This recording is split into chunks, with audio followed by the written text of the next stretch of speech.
Coming to stage right now is a comedian who is internationally known on the microphone. Please get up for Jason Visenberg, everybody. Jason Visenberg.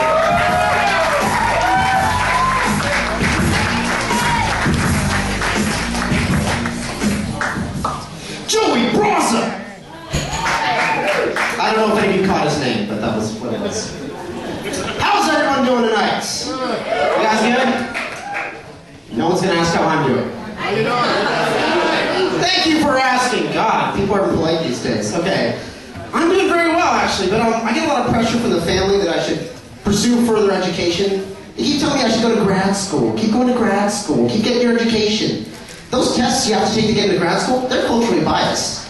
Do you know that? You know how I found that out? Shaq. Said it in a movie, Blue Chips. I know people will argue that Kazam was the better picture, but Blue Chips was a good movie. I'm the only one who saw Blue Chips. Nick Nolte gave the performance of his life. In one of the crappiest movies ever. But still, he gave his heart out for it. But my whole thing with grad school is I don't think it's worth the money. If I went to any kind of grad school, it'd probably be med school, because I've never met an unemployed doctor. It seems like you get your MD, you're good. Even Kevorkian found work. It seems you just get that diploma and people are going to come to you no matter what the hell you're doing. I always wondered what it was like though with Kevorkian when he finally got that business plan that this is what he was going to do. You know, he probably had to go to the bank to secure a loan for it. And it's like, yeah, well, this is what I'm going to do, people. It's like, you know, you're not going to get any return customers.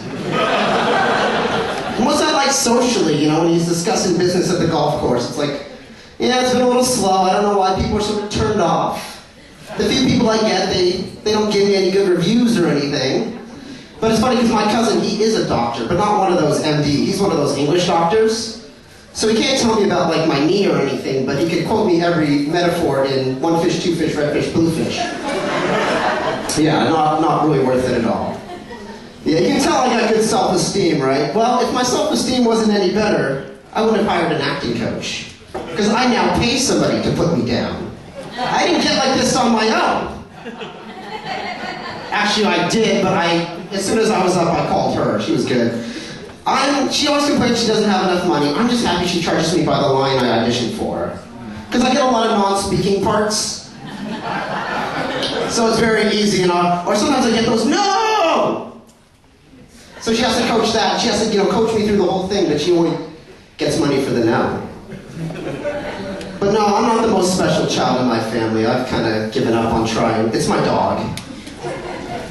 My dog was one of those CNI dog trainees, but he flunked out. I know, he's the best. But not better than me, but he's cute, okay? I'm sorry. If he's watching this, I'm sure he'll be pissed.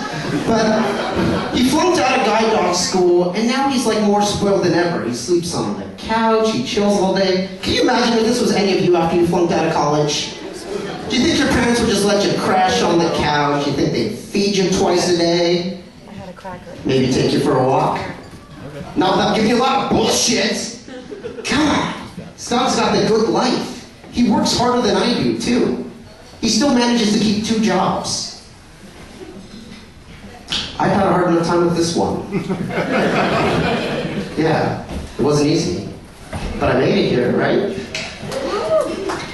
No, I need more applause than that. Come on, people. Oh my God. Good. That's what I want to hear. Has anyone ever seen that Bowflex commercial where the guy, you know, he goes to his friend and he goes, I gave all my fat pills to my fat friends.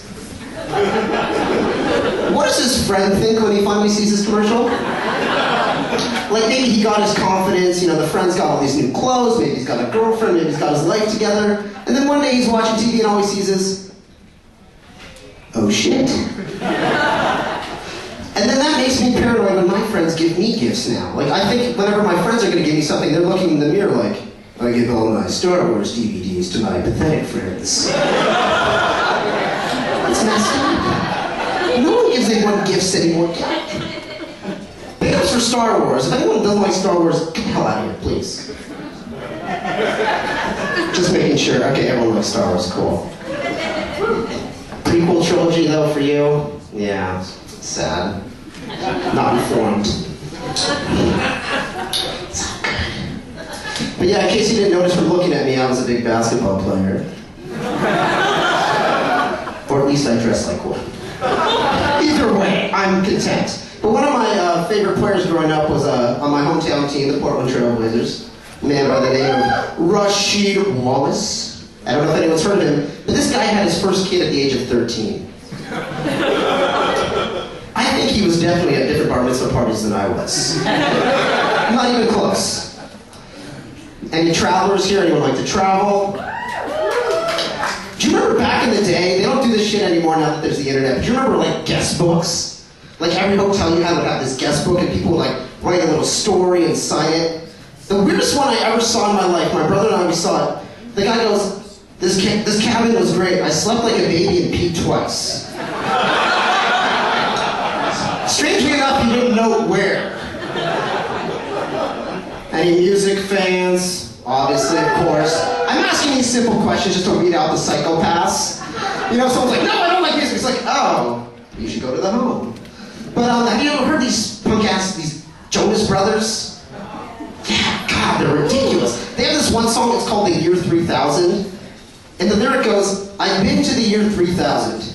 Not much has changed, but they live underwater.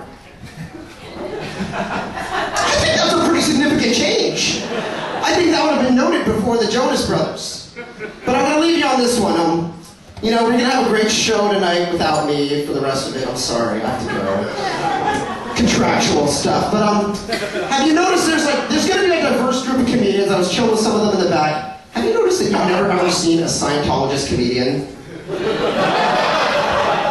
You know, it's weird, like, because they don't believe in medicine, but they say laughter makes the best medicine, right? You don't have any medicine. Don't you think there'd be a lot more laughter?